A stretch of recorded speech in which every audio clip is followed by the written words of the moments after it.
Après les annonces d'Emmanuel Macron le 12 juillet dernier, certains professionnels de santé accusent encore le coup. Le président a en effet annoncé que ceux-ci seront obligés de se vacciner contre le Covid-19, d'ici la rentrée de septembre, sous peine de se retrouver privés de leur salaire ou suspendus de leurs fonctions. Une mesure choc qui n'a bien évidemment pas fait l'unanimité et qui a donné lieu à des révoltes au sein de la profession. Ainsi plusieurs soignants entendent bien ne pas suivre cette nouvelle règle en se disant prêts à y laisser leur emploi. Dans une vidéo publiée sur les réseaux sociaux et qui a beaucoup fait réagir, une soignante, fermement opposée à la vaccination a fondu en larmes en indiquant qu'elle allait démissionner suite aux annonces du gouvernement. De quoi agacer Olivier Véran, qui s'est emporté à l'Assemblée ce mardi 20 juillet alors qu'il était interrogé à ce sujet. « Je n'y crois pas. Il y a énormément d'élan vaccinal au sein des soignants.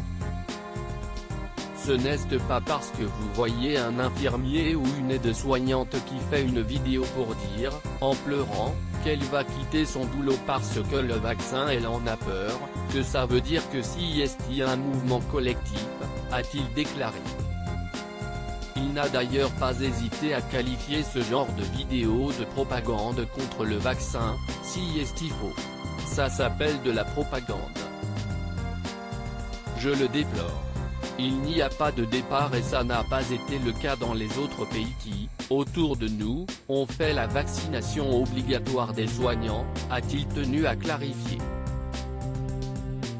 Le gouvernement craint une radicalisation du mouvement anti-vaccin alors que les anti-vaccins se font de plus en plus entendre. Le gouvernement craint que le mouvement se radicalise comme ce fut le cas avec les Gilets jaunes en 2019.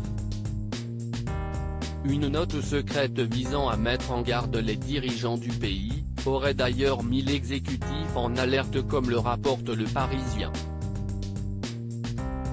Dans ce document daté du 19 juillet 2021, des spécialistes alertent sur un possible durcissement de ce mouvement, alors que le nombre de participants ayant pris part aux différentes manifestations organisées contre le pass sanitaire était supérieur à celui anticipé par les services de l'État.